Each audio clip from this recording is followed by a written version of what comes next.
Sócrates. Considerado el padre de la filosofía occidental, Sócrates dedicó su vida a cuestionar las certezas de los atenienses. No escribió ningún libro. Todo lo que sabemos de él proviene de sus discípulos, en especial de Platón. Creía que la sabiduría comenzaba reconociendo la propia ignorancia y que la verdad debía buscarse mediante el diálogo.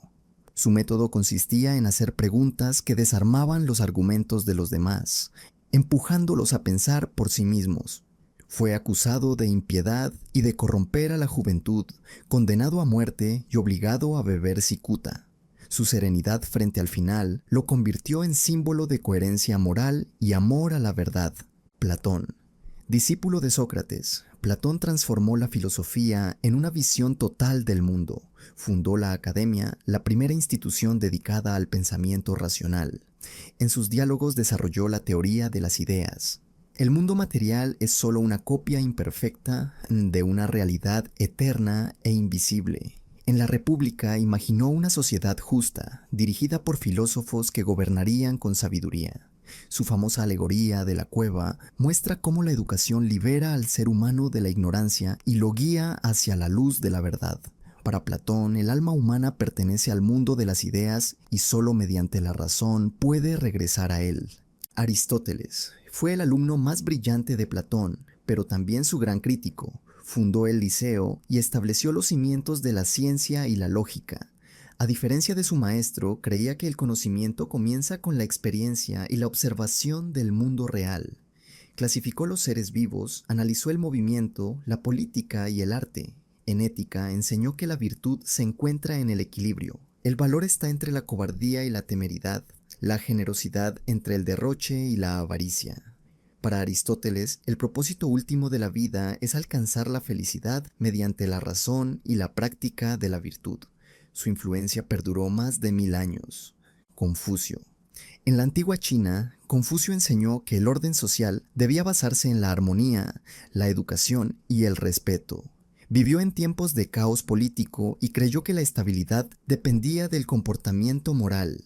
Su pensamiento enfatiza la benevolencia, ren, la rectitud y la piedad filial, es decir, el respeto por los mayores y los antepasados. La virtud para Confucio no se imponía por ley, sino por ejemplo. Un gobernante justo inspiraba ciudadanos justos.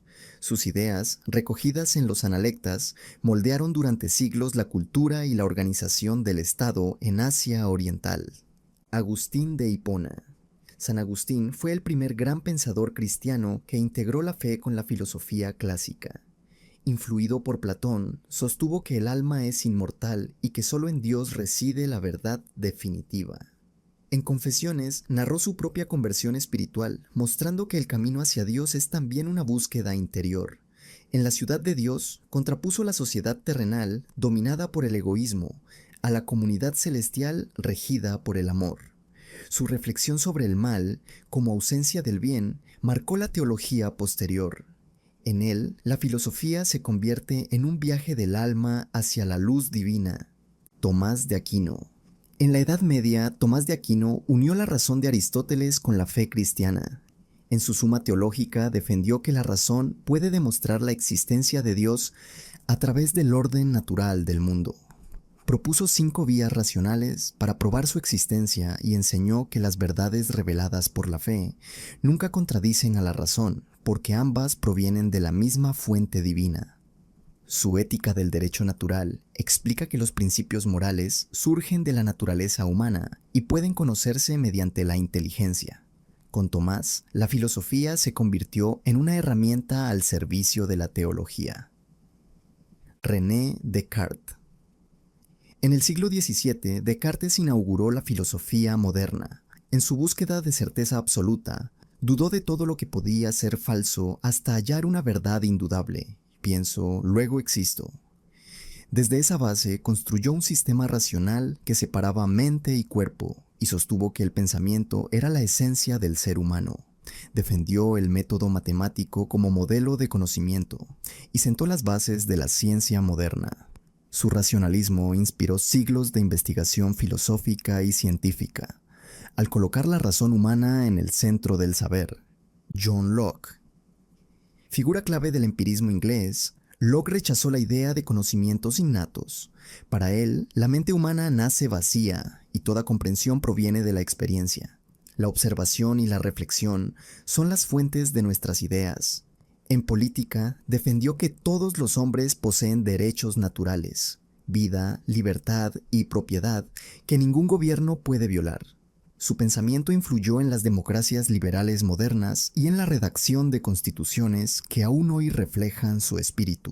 David Hume llevó el empirismo al extremo del escepticismo. Afirmó que no existe conocimiento seguro de la causalidad, solo acostumbramos a asociar hechos. Incluso el yo, dijo, no es una sustancia, sino una colección de percepciones. Negó los fundamentos racionales de la religión y redujo la moral a sentimientos humanos de simpatía y compasión. Su claridad lógica impactó tanto en la filosofía posterior que Kant reconoció que lo despertó de su sueño dogmático. Hume nos recordó que la mente es más frágil y menos objetiva de lo que creemos. Jean-Jacques Rousseau. En el siglo XVIII, Rousseau revolucionó la política y la pedagogía. En el contrato social propuso que la soberanía no reside en los reyes, sino en el pueblo, y que la ley legítima surge de la voluntad general.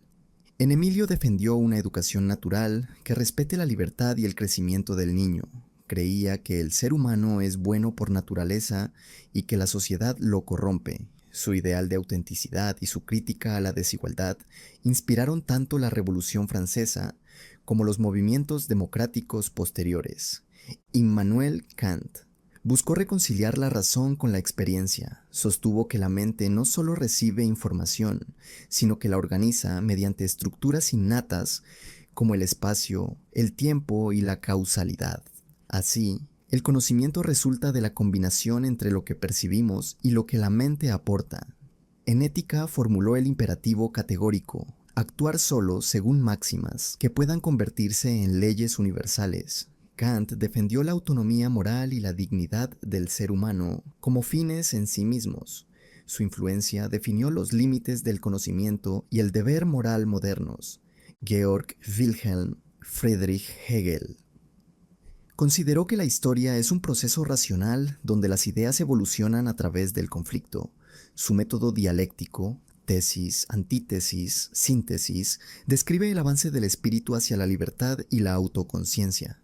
Para Hegel, el Estado y la cultura expresan etapas de esa realización. Su pensamiento, complejo y sistemático, influyó en múltiples corrientes, desde el idealismo hasta la teoría política moderna, y ofreció una visión de la historia como progreso de la razón. Karl Marx. Inspirado en Hegel, pero centrado en la materia, Marx interpretó la historia como lucha de clases. Sostuvo que las condiciones económicas determinan las ideas y que el capitalismo genera alienación y desigualdad. Su objetivo era no solo interpretar el mundo, sino transformarlo. En su visión, la filosofía debía ser práctica y liberar a la humanidad de la explotación. Su obra dio origen a una nueva forma de pensamiento político y social que cambiaría la historia del siglo XX. Friedrich Nietzsche, filósofo rebelde y poeta, proclamó la muerte de Dios como símbolo del fin de los valores absolutos.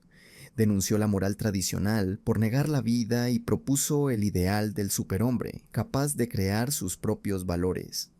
Para Nietzsche, aceptar el eterno retorno, la repetición infinita de la existencia, es afirmar la vida en su totalidad.